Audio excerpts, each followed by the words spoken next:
Welcome to Canada's most irreverent talk show.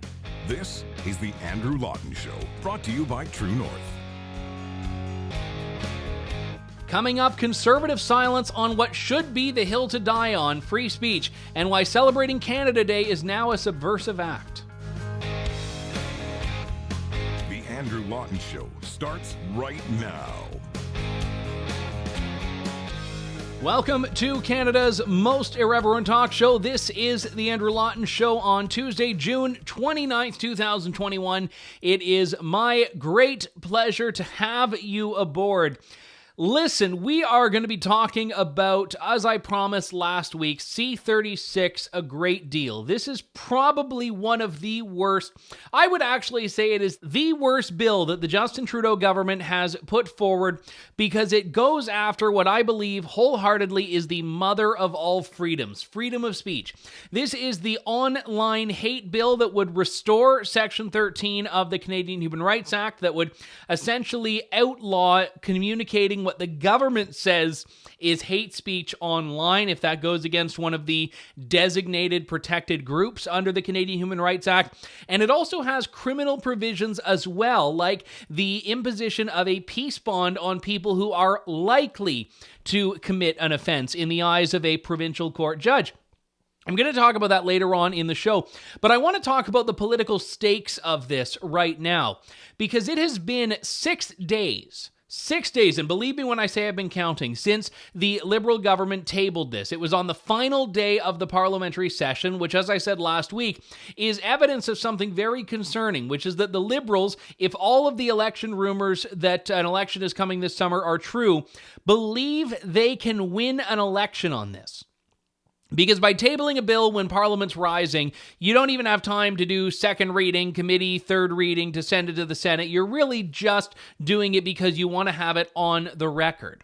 So when the Liberals do that, they're saying that if there's a summer election, they believe they can hold this bill up, look to Canadians and say, vote for us so we can finish the job we started.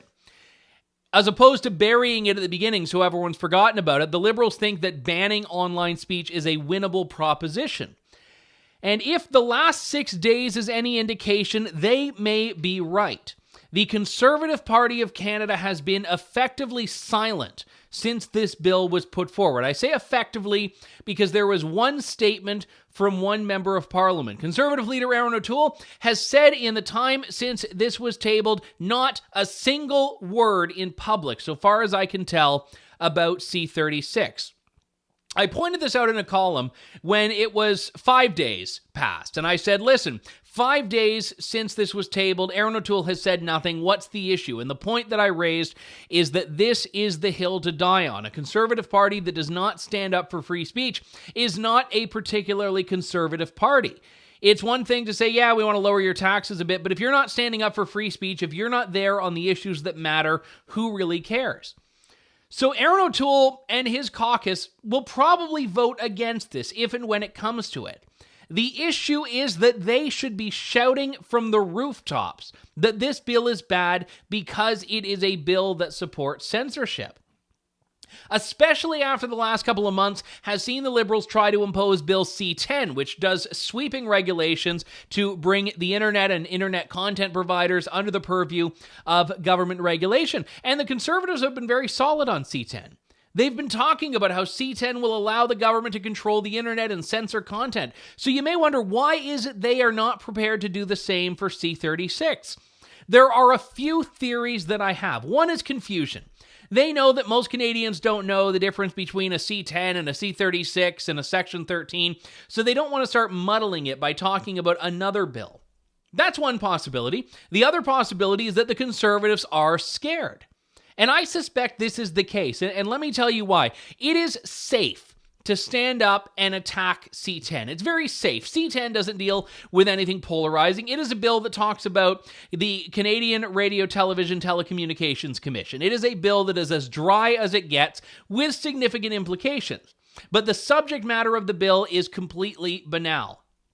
So when the Conservatives talk about free speech in the abstract, it's very safe. There's no political pushback. They can just say, oh yeah, they're trying to regulate what you post online. The government says no, and that's that. C-36 is different because C-36 goes after a very specific type of speech. What the government says is hate speech. And most Canadians would say, oh, I like free speech, but oh, I don't like hate speech. Hate's mean. We're not hateful people. I don't want hateful content. And I would agree, I don't like hateful content. I don't like people smearing others based on their race, religion, sexual orientation. I don't like, in a civil society, people being hateful, people being rude. The issue is I also don't like government being the arbiter of what people can say. When we have a civil society to mete out responses and remedies to unkind and uncivil things. That's the whole point of a community and a society. So my issue here is that the government is redefining speech it does not like, unapproved speech, as hate speech, so as to justify the censorship of it. This means, however, that if the Conservatives stand up against this, if the Conservatives say, no, we support free speech, they will have to defend demonstrably unpopular speech. And this is the issue, is that when you're defending free speech in the abstract, it's easy. When you're defending it in very specific circumstances, it's incredibly difficult. I'll give you an example from my own life.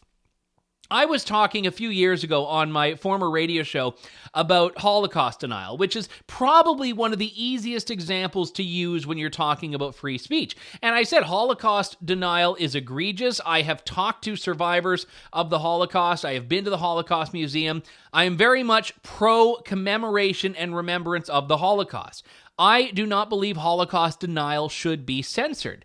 And I had said in a discussion at one point, I said, yeah, if some university student group wants to debate whether the Holocaust happened, they should be allowed to do it. And it was interesting, that got picked up by some left-wing smear hatchet machine as Andrew Lawton thinks the Holocaust is debatable, as Andrew Lawton thinks the Holocaust should be debated. When I said, no, the belief in free speech does not mean the endorsement of individual or particular expressions of speech. And this used to be something that people could take for granted. No longer is that the case. So when Erin O'Toole and the Conservatives say, we support free speech, the Liberals are going to say, oh, that means you support this claim of this group being like this, or this claim of contempt for that group, or whatever the case may be. And you may say, okay, well, you're proving the point. That's why the Conservatives are not wanting to do it. Well, let me take a step back further and say, I don't care. When you decide that something is the hill to die on, it means you have to stand up there and take the slings and arrows that come from speaking out on that issue. Because there are some issues that nothing really matters without them. And free speech is very much one of those.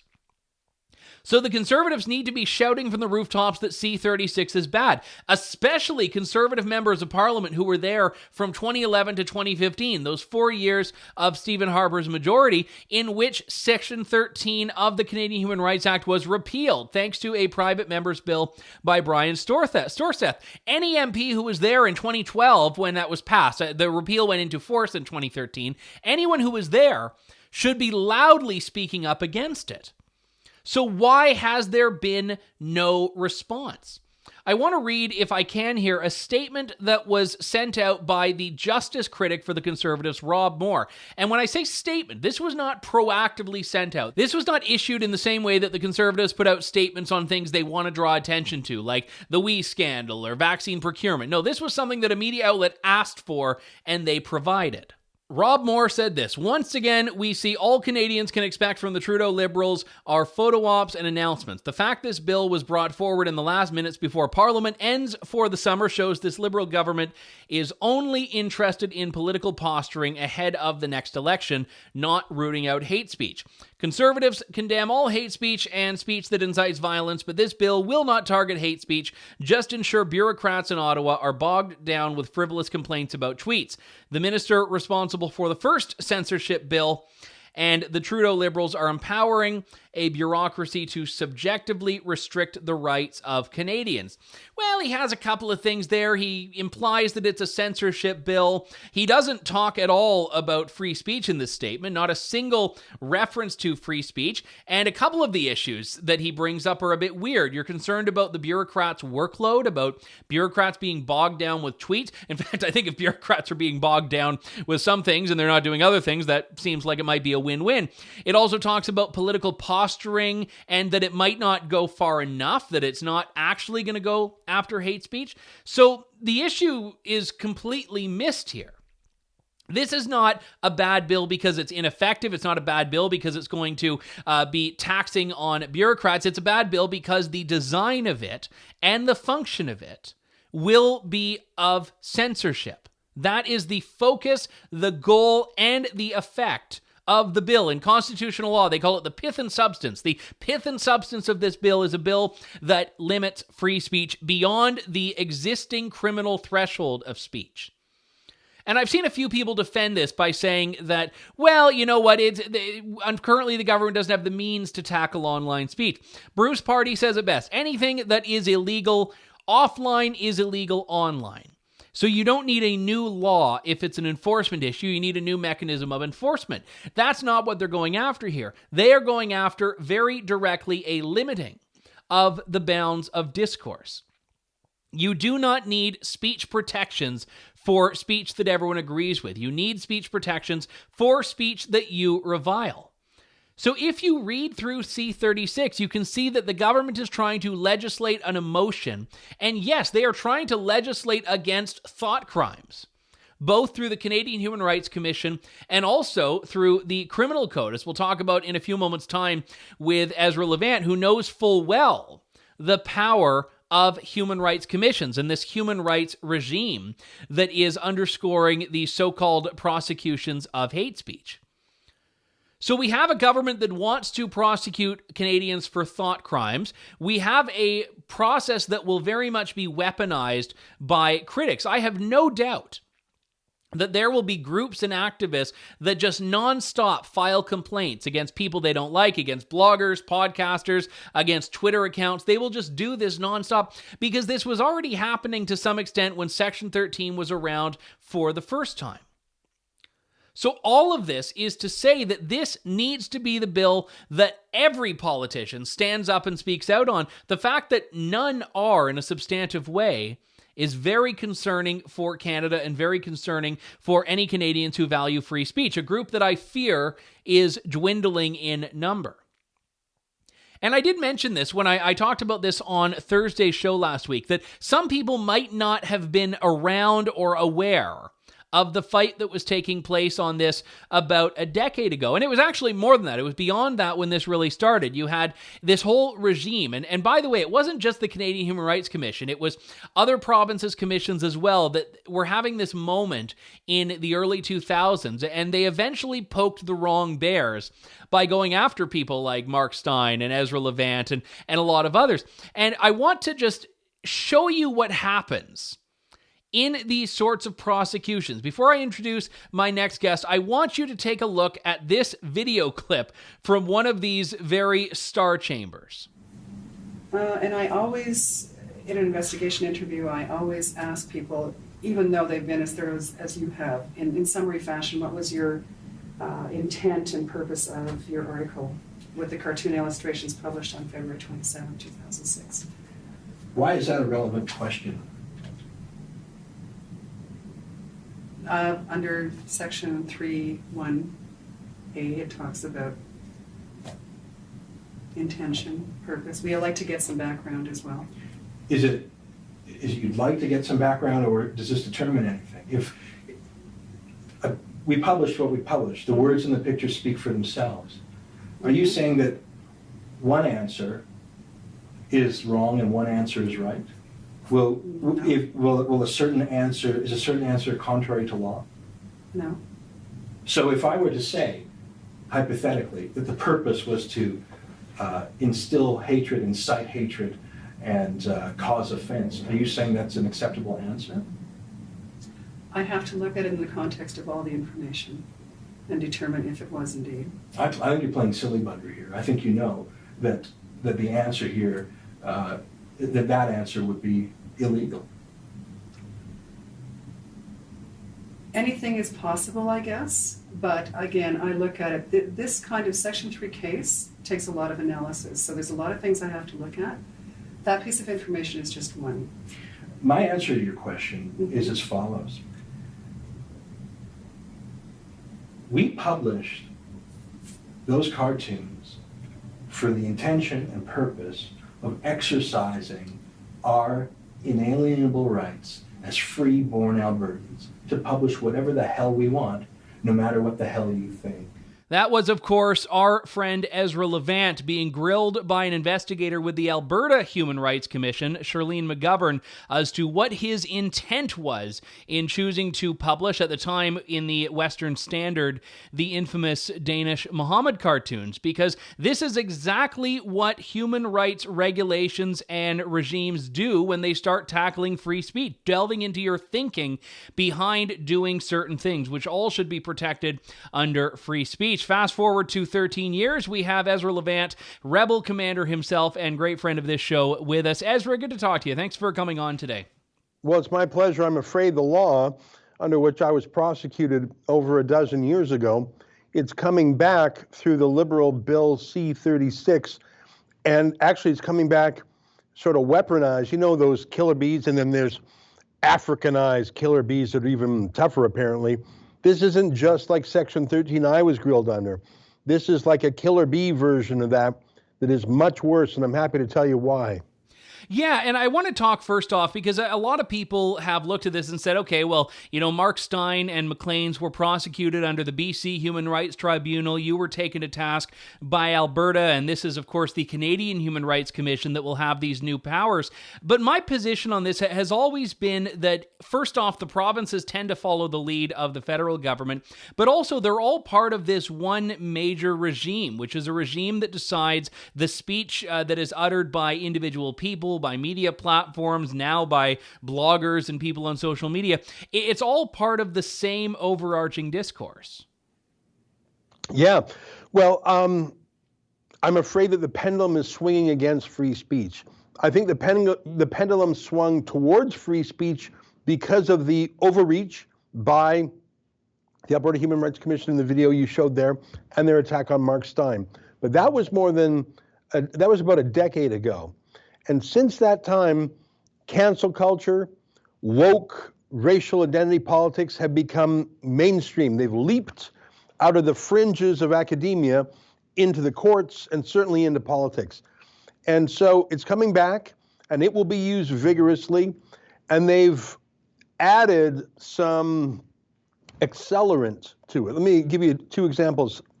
That video you just showed, I was filming. That was actually at my law firm's office.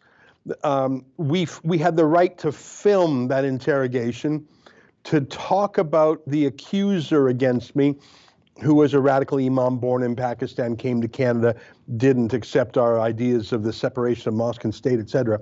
That would be impossible under the new rule.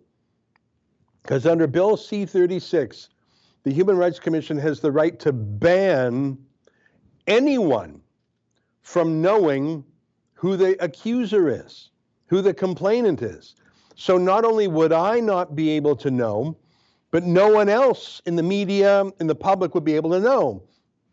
We have secret complainants and now secret witnesses. Those are explicitly outlined in Bill C-36. So it's not just the same censorship as before.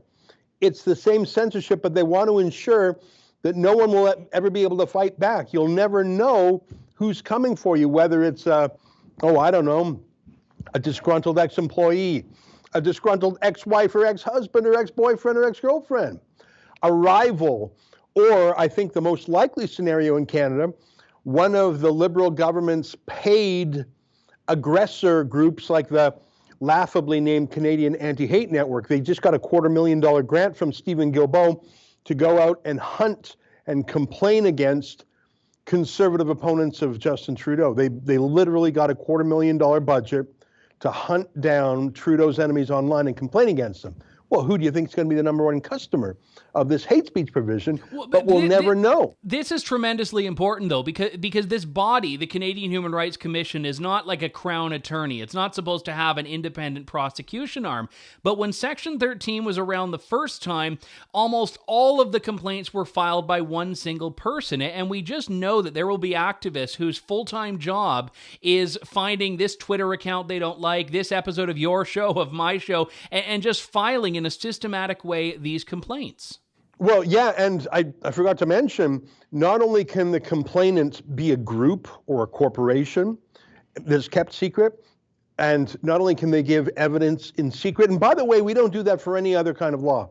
You can be prosecuting the mafia, and you still have to take a stand, say your name, because we have to know, well, is it a grudge from a rival mob boss? Yeah, I think I learned that in grade 11, that the right to face your accuser is one of the cornerstones of the rule of law in Canada. Yeah, otherwise, how do you know what the angle is? How do you know what the grudge is? So not only are you allowed to be a secret complainant and give secret evidence, but you get $20,000 a pop every time you catch someone.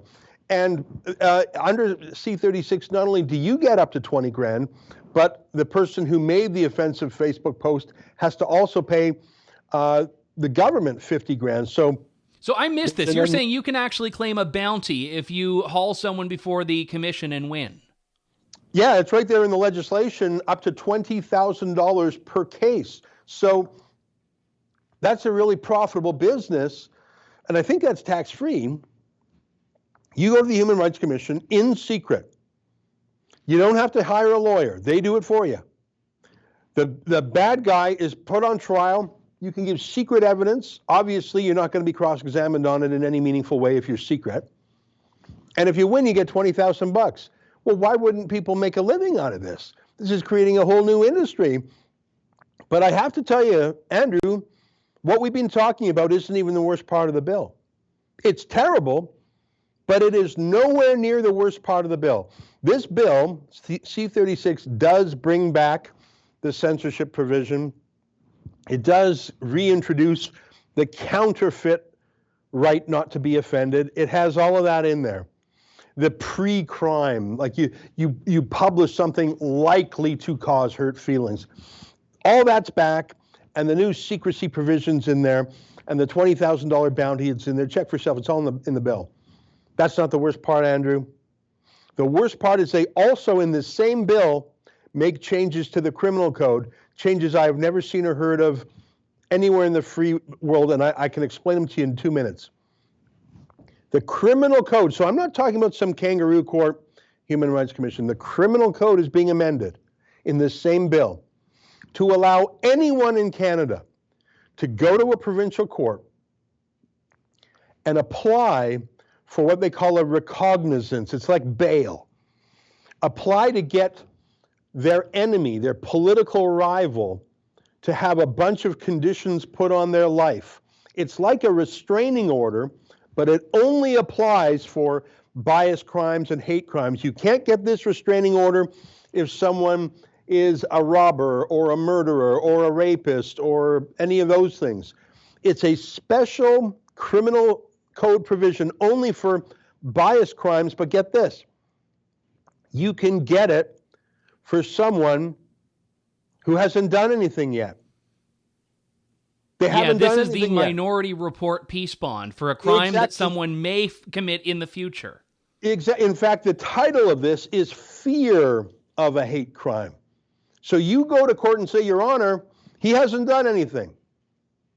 He's not accused, he's not charged, he's not convicted, he's not tried, he's not sentenced. He's not a criminal, Your Honor. But this new section of the criminal code says if I'm afraid of him, only for hate, that human emotion, not for he's going to kill me, he's going to rape me, he's going to stab me, he's going to rob me. No. I'm afraid that he's a hater. You can get a judge to give you a list of things that would shock you, Andrew. Let me tell you some of them. You can get someone put under house arrest. You can limit the places they go if they're allowed out for certain hours of the day. You can ban them from any place, whether it's their work, school, business, family. You can ban them from communicating directly or indirectly with any person. Again, family, friends, political party, associates, employees. You can get any firearms they own legally seized. You can ban them, this is crazy, from drinking wine, beer, or any other alcohol. And subject them to testing of that, it looked like. Oh, yeah. Well, and they have to take a blood, urine, or DNA test on command. The no communication part is insane. The no meeting people, no going places is insane. And an electronic ankle monitor, like you would put on a sexual predator or something. You can't go to court, Andrew, and say, I'm afraid of that sexual predator, put an ankle monitor on him. Because the courts would say, that's a pre-crime, he hasn't done it yet. When he's done something, we'll arrest him. You can't say, that man, I think he's going to kill me. The judge would say, he hasn't done it yet. We'll stop him if he moves on you, but only for these new hate crimes under C-36. Hate's a human emotion, by the way. You can go to court and get a preemptive strike against your political enemies for all these things we lined out: ankle monitor, no alcohol, blood, urine, and DNA testing, no firearms, no leaving the house during certain hours, no going to certain places, no communicating directly or indirectly with certain people. I've never heard of that before. That's a pre-crime, like Minority Report. And I've never heard of anything so illiberal. If that bill becomes law, I truly think we will live in I'm not going to say an unfree country, but I'll say just a partially free country if that becomes law.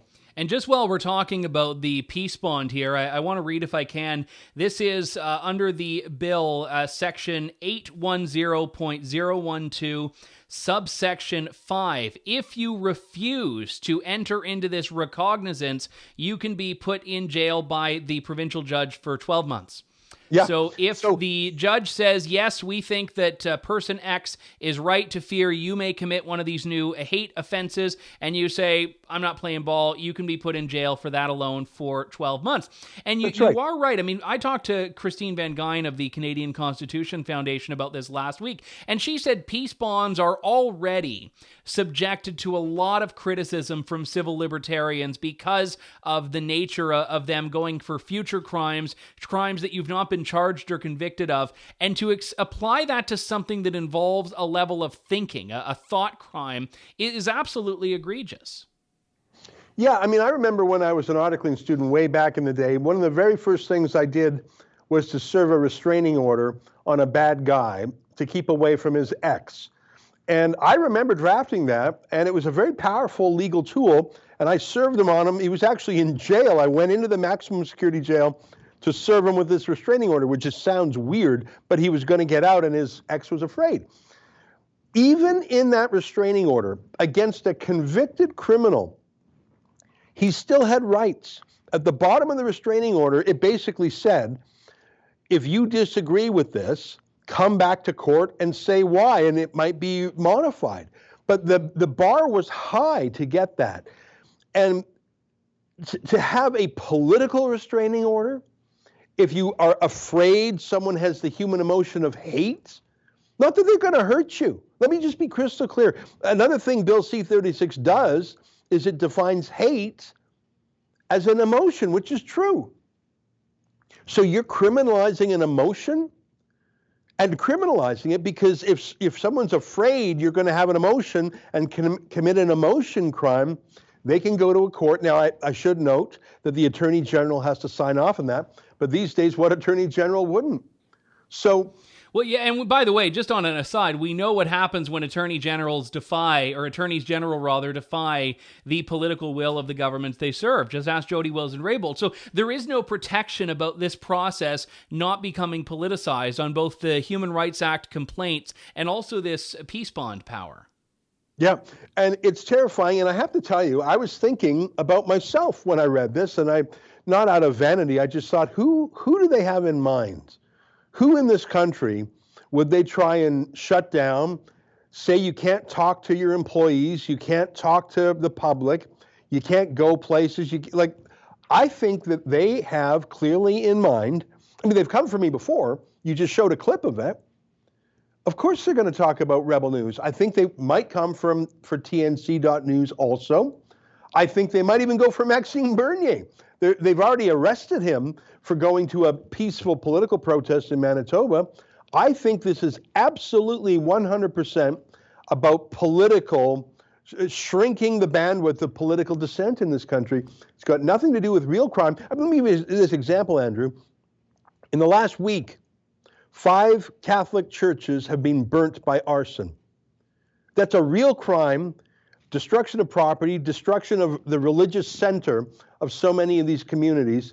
Not even a statement from Justin Trudeau. You've got a crime wave.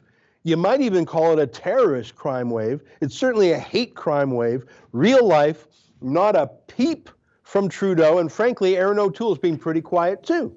Well, and I've talked earlier on about Erin O'Toole's silence on C-36. Let me just ask you before we wrap things up here, Ezra. You literally wrote the book more than a decade ago about this. It was a great book, Shakedown, How Our Government is Undermining Democracy in the Name of Human Rights. In 2013, you saw the repeal of Section 13, and this was a victory for people who like free speech. Did you envision it coming back at that point? Did you think that it was going to be a short-lived victory? Well, I was worried because when that bill passed to repeal the censorship provision, only a single non-conservative MP voted for it. Scott Sims, the Liberal who's still an MP. The Bloc, all the other Liberals, the NDP voted for censorship. So I knew that it was time limited because those parties don't believe in freedom of speech anymore. And we see that now. My worry is that the Conservatives don't believe in free speech either. I'm worried that our judges don't believe in free speech either. I'm worried that our civil liberties NGOs don't believe in free speech, at least for certain people. And we've seen that through the lockdown and the shrinking of our civil liberties over the last year and a half. I am worried not just that the Liberals mean it, but that most of society does too. And it's a shame because, and the media, by the way, when I was charged with hate speech a decade ago, 90% of the media, including most of the CBC, were supportive of me. These days, they would be cheering a prosecution. So I hate to say it, but the cultural leadership of Canada, the political leadership, the legal leadership, the academic leadership, it's completely for cancel culture. This bill, Bill C-36, is the legislation of cancel culture. And the only people against it are the people. I don't know if that's enough. All the establishment is for it. I know ordinary Canadians are against it, or at least I hope so. Maybe they've been infected with wokeism too, Andrew. I wish I could have brought you on to be the bringer of better news, but you know what? People need to understand how bad things are to understand the stakes in fighting back. Ezra Levant, Rebel Commander, and even though it's 12 years old, I have to promote that book again, author of Shakedown, How Our Government is Undermining Democracy in the Name of Human Rights. Buy it before it is banned. Ezra, always a pleasure. Thanks for coming on. Thanks, my friend. Thank you. We've got to take a quick break here. When we come back, more of The Andrew Lawton Show on True North. Stay tuned. You're tuned in to The Andrew Lawton Show. Welcome back to The Andrew Lawton Show. This week is Canada Day, as your calendars call it, or Dominion Day, as I still call it, or National Hate the Country Day, as the mainstream media is, I believe, gearing up to call it. I will say that there's no better way to get Dominion Day people like myself on board with Canada Day than to try to cancel Canada Day, which forces us all to go into just contrarian mode and start screaming Happy Canada Day from the rooftops just because everyone's saying you are not supposed to do it. I will say that for years, the political right was trying to fight the war on Christmas. And you would see occasionally those buttons people wear. It's okay to wish me a Merry Christmas and all that. I never thought that Canada Day would be the next holiday to get canceled. I thought Easter probably stood a good shot. I knew Christmas was, that one just for sure. But I didn't think Canada Day was going to be the one to go to the top, but it is. Discoveries of unmarked graves that have been alleged by native bands in British Columbia and Saskatchewan and likely elsewhere have caused this reckoning with Canada's past treatment of Indigenous peoples, a reckoning that has invigorated what a lot of people are taking to be a visceral loathing of this country. And I should say, by the way, in a lot of cases, this is not coming from Indigenous peoples. Ellis Ross, who's a BC politician and Indigenous MLA, has said that you need to build, you don't need to destroy. And he did a great interview on CBC's Cross Country Checkup in which he talked about this. I learned a long time ago, instead of giving into my anger and my thoughts of revenge, it's better to build. Anybody can tear down. Anybody can rip something apart. It's easy. It's easy to say no. It's much tougher to build something, and I've got the scars to prove it. And being the bad guy to stand up and say, no, Canada is not what it was, the same thing it was 100 years ago, 150 years ago. Yes, there are some things that we have to resolve. For my part, I think what's really unresolved, especially in terms of residential school, it's an open wound. And I've got some ideas behind that and how to help heal that wound, but not with all this rhetoric going around, I don't really support anything that causes divisiveness. There was something very poetic in that. And this is a man whose parents went to residential schools, his friends, he said, went to residential schools, and he says that anyone can tear down, anyone can rip something apart. It's tougher to build something. And he is saying that as a country, we need to build, and that's a part of healing, not simply destroying. It's one thing to add to Canada Day. Say, you know what, on this country's celebratory birthday, we have to take a look at our past and we have to understand it better. And, I look at my own education. I did not learn all that much about Indigenous people's history. I would have loved to have learned more. It's a part of this country. But when you celebrate your country, you are celebrating it warts and all. You're not whitewashing it, but you're saying that there's something there to celebrate. And Canada is, as a country, built upon its history, built upon tradition.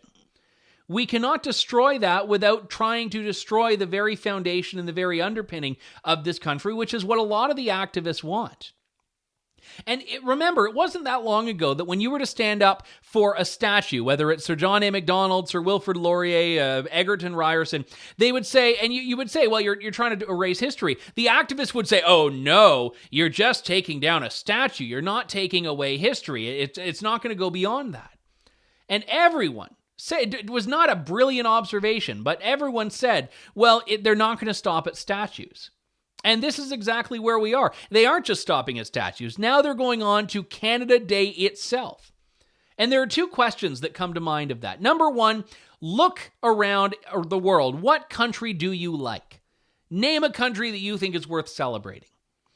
I bet that if you were to have a look around, you're not going to find a country that's better than Canada on all of these different grounds. This is a country that literally has enshrined in its existence multiculturalism, which we can debate the implications of, but if you want a country that's pluralistic and inclusive, you're not going to find a better example than Canada. So a lot of these activists could not point to a country that they particularly like, which speaks to MLA Ellis Ross's belief that they're only interested in destroying, they're only interested in tearing down.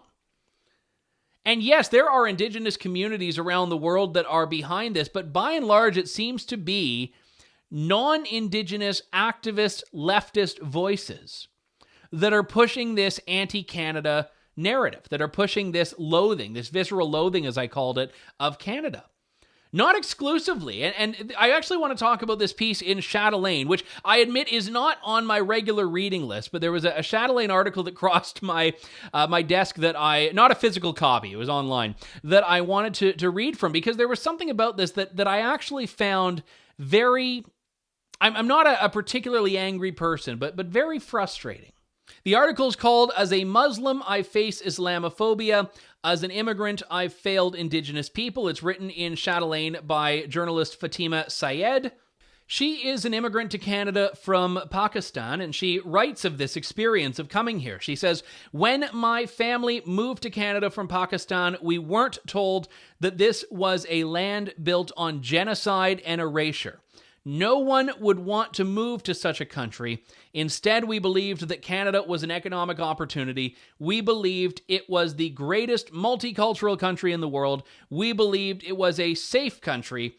It didn't take me long after we immigrated to Canada to realize that none of that is true. It took me much longer to realize that immigrants are also part of the problem.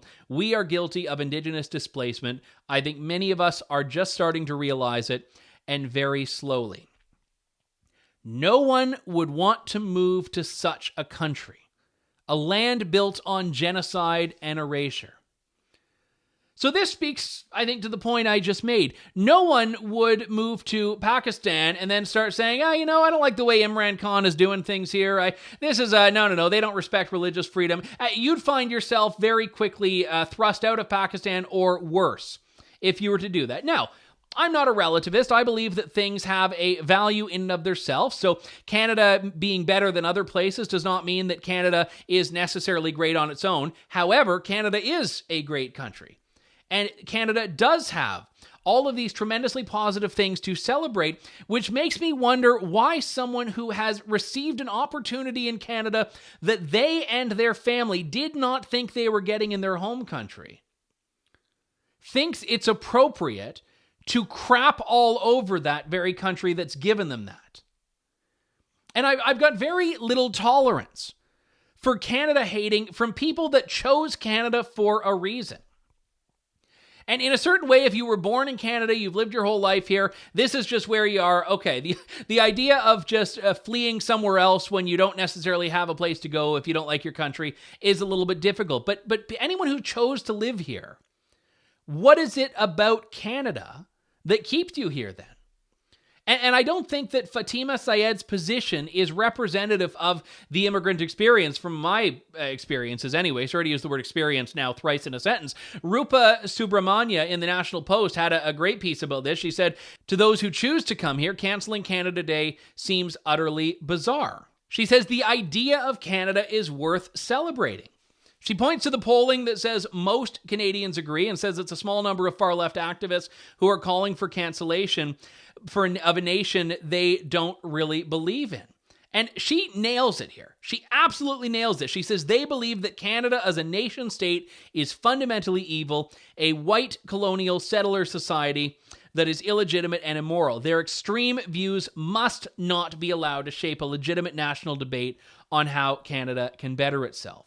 And that is perfect. And I would say, to extend that thought, a lot of them, I think, object to all nation states. They object to the existence of a nation state because they don't have a country in which the indigenous people have had a relationship with a national government, a settler government as they call it, that they would model Canada after.